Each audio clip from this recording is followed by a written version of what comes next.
Welcome, welcome, welcome. Good morning, everyone.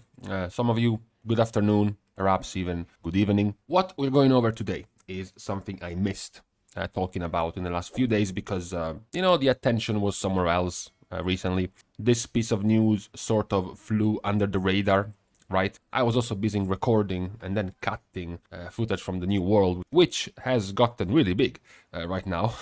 Good God. So, what happened that was interesting in the game was that as soon as the reset came in, the weekly reset, Wednesday, people noticed something weird about the Shards of Domination. Namely speaking, the fact that the Unholy set, Chaos Bane, looked and felt much weaker than it should have been. So people jumped to the obvious conclusion. Well, Unholy was the strongest of the sets. Many people were just going straight for the Unholy set, so Blizzard nerfed it. What became even more confusing was the fact that not only the Unholy set felt nerfed, but also the Frost set and even the Blood set were all nerfed. After a quick number check, it turned out that the Unholy set, Chaos Bane, was nerfed by 50%, the Blood set, Bloodlink, was nerfed by 40%, and the Frost set, which nobody even knew about, nobody I think ever equipped it, Winds of Winter was nerfed by 17%. Now, of course, balancing always happens. I am in fact quite surprised Blizzard hasn't pushed already some type of balance tuning to classes and specs after the world first race being over, and even changes to bosses. We haven't actually gotten that many changes to the mythic bosses. We have gotten some changes between heroic and between mythic weeks, right? But then after Mythic launched, it's been 3 weeks now without any changes. And the first, in fact, basically the first of the changes, the first of the major changes to the balancing came with these shards, these shard changes. What is particularly important about these shards is that unlike bosses, which you just have to deal with every week, and unlike gear, which you either loot or you don't, there isn't an in-between, these have to be upgraded. You have Stygian Ember, which you loot from every boss. You have the weekly that gives you 10 every week. So with the Sygian Embers, you can upgrade them in rank. Even though these shards were being nerfed by Blizzard, the addition of the scaling up to rank 5 with Stygian Ember would have made the shards, the nerfed shards, still better than the unnerfed shards if they didn't have ranks. So you would have still gotten a more powerful version of the shards after the nerfs because of this scaling system. What was weird is that these shards were being nerfed quite significantly given the commitment you had to put with upgrading them with Stygian Embers. As I pointed out, bosses, if they get nerfed or buffed, it doesn't change anything for you. You still have to go through them. When it comes to your class or spec, if you get buffed or nerfed, it doesn't change anything. You are playing the spec already. But for the shards, you actually had to decide if you wanted to upgrade them with Stygian Ember. And once you have upgraded them, that's it. Once you spent all of your Stygian Embers to upgrade the Unholy set to tier 4, then if Unholy set gets butchered and now the strongest one becomes Blood, you have no more Stygian Embers to upgrade the Blood set. So it was pretty peculiar that these nerfs went through, especially of this size. It was so peculiar that it was in fact reverted. In just a few hours, Blizzard came in with an announcement saying earlier this week, a change to the power of Shards of Domination set bonuses was briefly applied to the live game. We are no longer planning to proceed with that change at all. We may, important part, we may make further adjustments in the coming days, but we will not reduce the power of the shards, now that many players have earned and upgraded them. Okay, that was the exact point I was making, and Blizzard is at least rectifying the issue. Now that you have committed Stygian Embers to upgrading a particular set, nerfing it into irrelevance would have felt kind of bad. Now, one might say, excuse me, sir, okay, fine, you can not nerf the shards, but if you spent your Stygian Embers in the Unholy set, and then you buff the Blood set by 50%, and you buff the Frost set by 100%, you have technically been true. You have technically not reduced the power of the shards now that people have upgraded them. However, you buffed Blood and Frost so much that your Unholy set that you upgraded is now useless because it's so much weaker than Blood and Frost, right? So the announcement, even though it looked nice, didn't mean that you would have still been able to use your shards, because of the point that they made, saying we may make further adjustments in the coming days. Of course, if they don't plan to nerf the shards anymore, but they still plan to make adjustments, it means some of these shards are gonna get buffed. So you still have the threat, the possibility that one of these shards is going to be, let's say, over buffed, okay? Let's say made overpowered, so that the shards you have empowered are going to become much weaker, to the point that you are back at point 1. You're back at the time they were being nerfed, and the Unholy set would have become worse than the Frost set. Now, this speculation came to a halt yesterday, because yesterday we had some hotfixes, of which the more important ones were Bloodlink. The damage and healing amount has been increased at all ranks by 20%, and then Winds of Winter. The amount of damage and healing stored by the winds has been increased at all ranks by 45%. The developer's note on the subject was, the difference between these 3 set bonuses for the Shards of Domination system is bigger than we want it to be. We have identified and fixed a bug in Winds of Winter, which was preventing some damaging and healing abilities from counting towards its total. And we have retuned Winds of Winter and Bloodlink so that the relative power between the rune bonuses is more balanced. Being, of course, the Unholy Shard being the strongest one, being the more powerful one, and because they said they weren't going to nerf the Unholy Shard, the obvious result was that they had to try to buff the Blood and the Frost bonuses up to the level of the Unholy Shard. Okay, so now the saga is over. Shards of Domination were initially intended to come out as a single use, one time, put in your gear. If you have 3 of them, you get this bonus.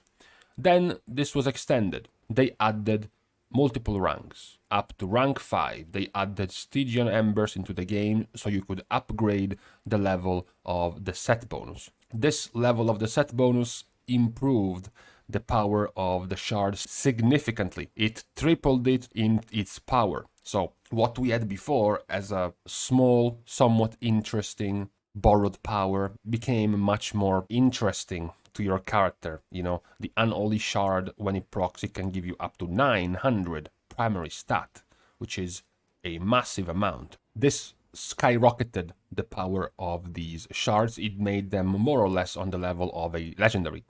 I still use borrowed power quality and compare it to the power of a Legion legendary, even after all these years. So it was like getting one of those legendaries in terms of power. Luckily, it wasn't nearly as RNG. Yes, I'm going to get some horror stories telling me that after 3 weeks, after 4 weeks of heroic, I still don't have my shards. I still don't have my items with the sockets for the shards. I'm sure some very unlucky people are still at this point, but from what I've seen in my guild, in the groups I've been in Mythic Plus, etc., I have had everyone having at least 3 shards and 3 slots in their gear to put them in at this point. We are basically a month into the tier, and I've seen the vast majority of people being able to have them at this point, which is nowhere near the level of people being able to have their best in slot legendary in Legion after a month, right? That wasn't the case. So it is clearly better in terms of distribution than previous powers like Corruption, like Benthic gear, like Azerite armor, like, as I said, Legion legendaries. This one is much more deterministic. It will take you roughly, if you were unlucky, about a month to get them all. The more lucky people even got them within the first week, okay? So the distribution was better.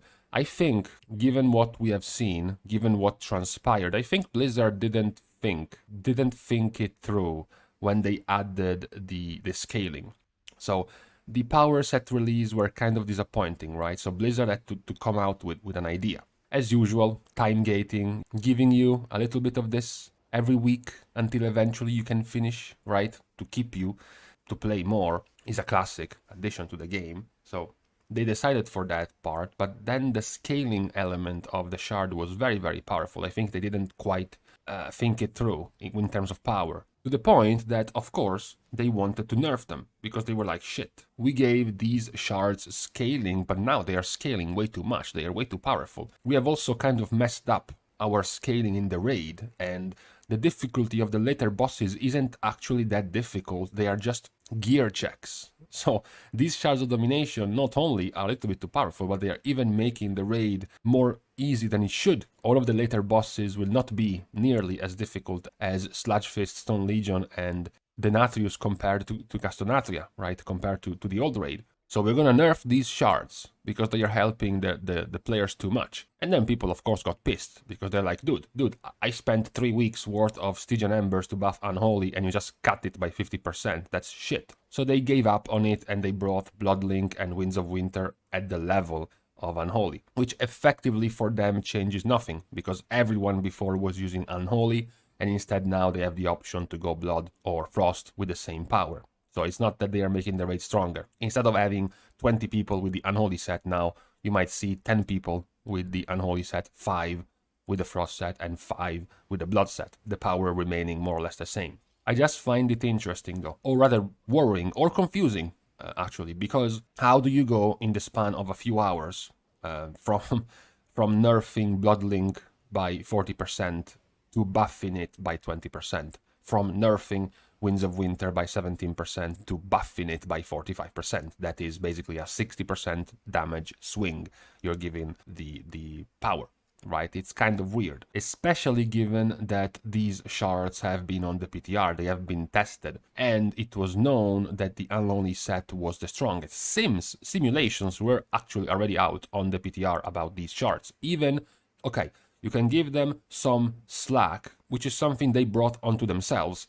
You can give them some slack once they added the scaling power, okay? Because the scaling power of the shards was added very close to the release. The news that Stygian Embers were going to be put into the game for adding an increasingly more powerful level of the shards, tier 1, 2, 3, 4, 5, was closed to the release of the patch, so there wasn't a lot of time to test them, but even within that small time frame, it was known that the Unholy Shards with the Unholy power would have been the strongest by far.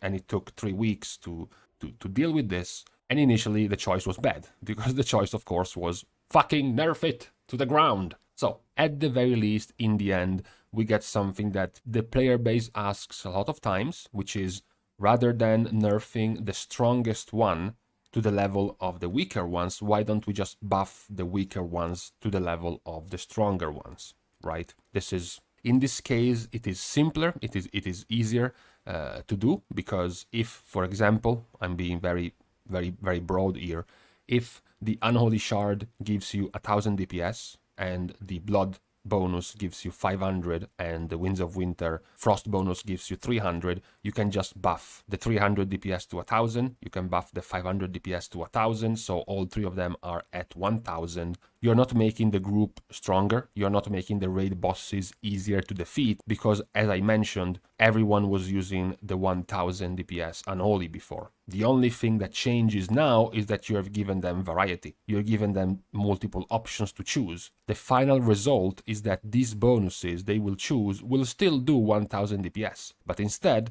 now, rather than being locked into the Unholy bonus doing 1000 DPS, now they can choose between Unholy, Frost, and Blood. So the result is not more damage for the raid, but more variety, more options to choose from, which is a good thing. I am saying this because this is not the same as, for example, the argument of, let's say, Fire Mage is too strong and you shouldn't nerf Fire Mage, you should bring all the other specs at the same level of Fire Mage. That would be different, because if you buffed all the specs at the level of Fire Mage, the raid would become easier, because you're not raiding with 14 Fire Mage DPS players, you only have 2 or 3.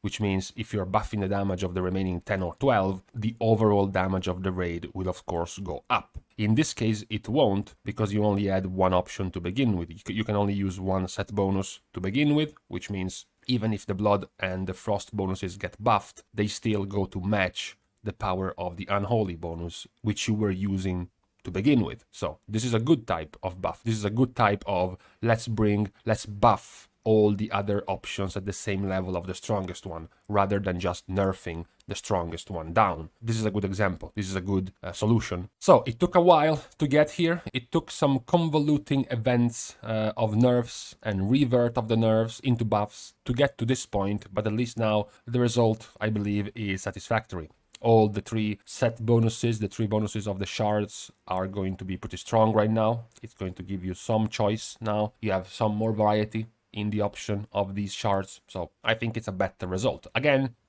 we have some reserves as to why this didn't happen in the PTR. Why did it take so long to make this happen? When we are this close to the world first race, you always have the possible option of, well, you know, the guilds were fighting for the first rankings in the kills, so we didn't really want to nerf these powers by too much, right? That could have been a possible reason, but now and from now onwards, this type of excuse is not going to be there anymore. So when it comes to specs being balanced, when it comes to bosses being balanced, from here on out, that type of excuse won't hold anymore. That excuse was a one-time use, okay? Now it's gone. Now you can't use it anymore. So with this point about these shards, we can stop. And I can also ask in the comments for the people, for the loners who have remained to this day without the 3 shards to make a bonus, or for the people who are still without the 3 items with the sockets to be able to be equipped to make a bonus, just to see how many of you are still not able to use these sets. And then after we are done laughing at them, we can stop. We can take a break for the day. Thank you guys for watching the video. If you want to support the channel, you have to continue fighting against the great evil of the YouTube algorithm. So a comment, a like, or a subscribe are going to do the trick. See you guys soon, and in the meantime, the menu for tonight is a Chinese-Japanese fusion restaurant. I will report my findings tomorrow.